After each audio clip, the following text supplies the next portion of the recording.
Дэлхийг байлдан дагуулсан үр. Кофений түүх. Та бүхэнтэй дахин уулзаж байгаадаа нэн таатай байна. Дараагийн аялалтаа гарахад бэлэн үү? Тэгвэл түүхээ хамтдаа эхлүүлье. Гарт тань халуун аягтай кофе байна гэж төсөөлдөө. Анхны балгаа уухаас өмнө баялаг, анхлын үнэр нь таны хамрыг сэтгэн үнэгтэж мэдрэхүйг тань сэргээн. Өнөөдөр кофе хаасайгүй бий. Машинаасаа захиалах цонхноос эхлээд ганган тансаг кофе шоп. Магадгүй таны гал тогоонд ч байгаа байх. Гэхдээ өдөр тутам удаг энэхүү тав тухтай ундаа анхнаасаа цаасан аяганд байсангүй.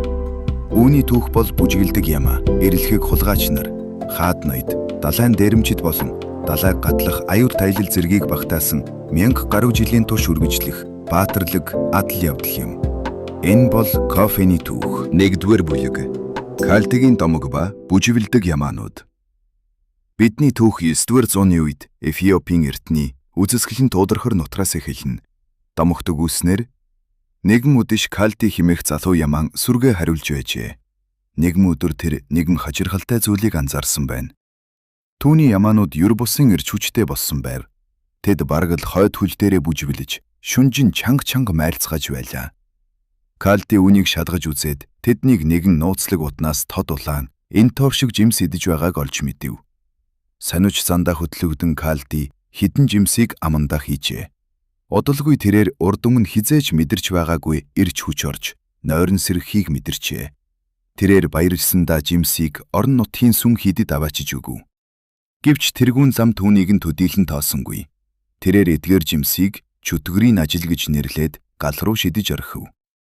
Гэвч жимс галанд хорогдож эхлэхэд өрөөгөөр дүүрэн гайхалтай арааны шүс асгар мөнөр тархсан нь дэлхийн хамгийн анхны кофений хуралд байлаа.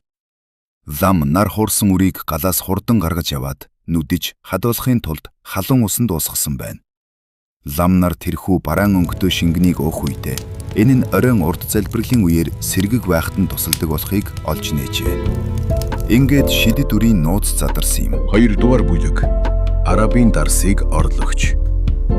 15-р зуун гэхэд кофе улаан тэнгисийг гаталж Арабын хойгт хүрсэн байр.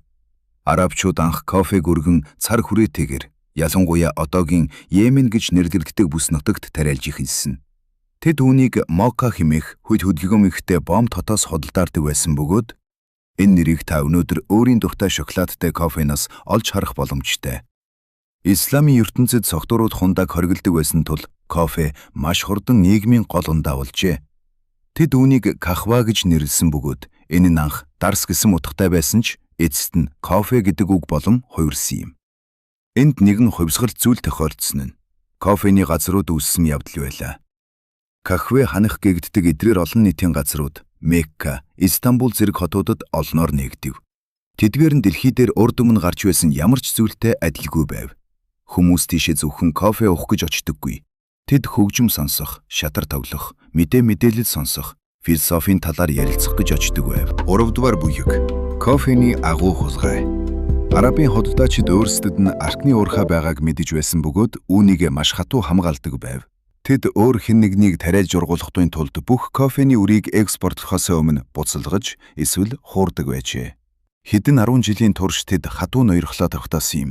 Гэвч ийм сайхан ундааг үрд нууцлах боломжгүй байлаа. 1600-аад оны үед Баба Будэн хэмээх энэ төгийн мөргөлч нь кофений эд шидийг эх орондоо авчрахыг хүсжээ. Тэрээр Арабаас дөнгөж долоон ширхэг хуураагүй, ургах чадвартай кофений үрийг гидсэндээ нааж нуум гаргаж чадсан байна. Тэрээр тэдгэрийг энэ төгийн толгодод амжилттай тариалснаар Арабын ноёрхлыг үрд устгалжээ. Удалгүй Голландчууд хідэн суулгац олж авч чадсан бөгөөд Индонези дэх өөрсдийн колонид ялангуяа Ява арал дээр тариалсан байна. 4-р бүлэг. Далайн дээрэмчид Паплам болон Пенегийн их сургуулиуд. 17-р зуунд кофе Европт орж ирэх үедээ зарим эсэргүүцэлтэй тулгарчээ. Венецид ирэхэд нь зарим сэжиглэнгүй нутгийн ирвэд үүнийг сатаны гашин бүтээл гэж нэрлэж байв. Энэхүү маргаан маш их газар авсан тул Паплам 8-р Климентес хөндлөнгөөс орвцохыг хүсчээ. Тэрээр энэхүү чөтгөрийн ундааг хоригдохоос өмнө амталж үзэхээр шийдэв.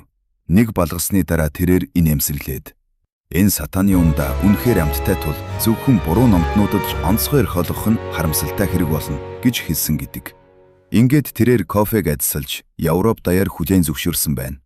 кофений газрууд Лондон, Парис, Вена зэрэг хотуудыг маш хурдан эзлэн ав.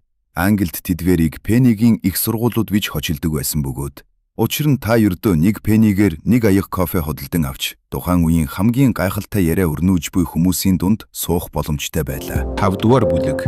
Америк төв рүү хийсэн аюул таялал. Тэгвэл кофе хэрхэн Атлантын далайг гаталсан бэ? Үүний төлөө Америкчууд Габриэль де Клео хэмээх тууштай Францын тэнгисийн цэргийн офицерт талархах ёстой. Мегорнер Нил 1723 онд де Клео Францын хаанаас ганцхан кофений суулгац олж авчээ.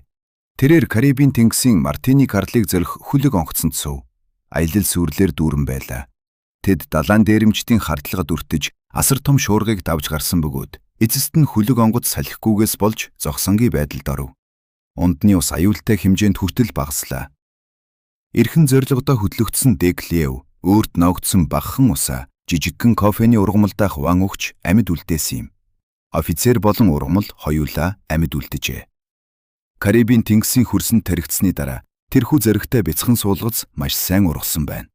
Түүхчид энэхүү ганц ургамлыг Бразил, Колумб зэрэг кофе үйлдвэрлэгч томоохон орнуудыг оролцуулаад Америк төв даярах сая кофений модны үг эцэг гэж үздэг. 6 дугаар бүлэг. Улаан энтороос бор үр хүртэл. Тэгвэл ургамал яг хэрхэн таны аяран дах халуун ундаа болж хуурдаг вэ? Энэ бол маш их хөлмөс шаарддаг үйл явц юм. Тариалагт ба ургац хураарт буюу кофений үр бол үнэндээ кофений энтор гэж нэрлэгддэг жимсний үр юм. Жимс тод улаан өнгөтэй болох үед ургацыг ихэвчлэн гараар хураан авдаг. Боловсруулалт хийхдээ дотор нь байгаа үрийг гаргаж авахын тулд гаднах жимсийг нь салгах хэрэгтэй. Ингэхийн тулд жимсийг том устай савнд угааж авраг усан үзэмшиг наранд байгалийн аргаар хатаадаг байх нь. Хатаасны дараа үлдэгдэл хальсыг арилгахын тулд үрийг тэрэмдэнэ. Энэ үе шатанд тэдгээрийг ногоон кофений үр гэж нэрэгдэг бөгөөд түүхий вандуу шиг үнэртдэг. Хуурах үед л жинхэнэ эд шидмэ гарна. Ногоон үрийг авраг том эргэлддэг машинд 288 хүртэл хэмт халаана. Тэд дуугран хагарч бор өнгөтэй болж кофенд тэрхүү гайхалтай амтыг өгдөг англиун тосыг ялгаруулдаг. Эцэст нь хуурсан үрийг буталж халуун устай холсноор амтыг нь гаргаж авдаг бөгөөд үүнийг хандлах буюу брewing гэж хэлнэ. 7 дугаар бүлэг. 2 үрийн түүх. Хэрв та өнөөдөр дэлгүүрийн кофений тасгуудаар явбал хэдэн зуун төрлийн уудтай кофе харах боловч дэлхий дээрх бараг бүх кофе нь ердөө 2 төрлийн үрээс гаралтай. Арабика. Дэлхийн кофений 60-70%-ийг бүрдүүлдэг арабика үр нь өндөрлөг газар, сэрүүн уур амьсгалд ургадаг. Тэдгээр нэмзэг бөгөөд ургуулахад хэцүү бологч хэрэглэгчдийг зөөлөн, чихэрлэд, нарийн түүхтэй сайхан амтаар шагнадаг. Робуста. Робуста нь үлдэх 30-40% орчмыг бүрдүүлдэг ба намдор газар ургадаг бөгөөд хортон шавж, өвчнөд маш тэсвэртэй.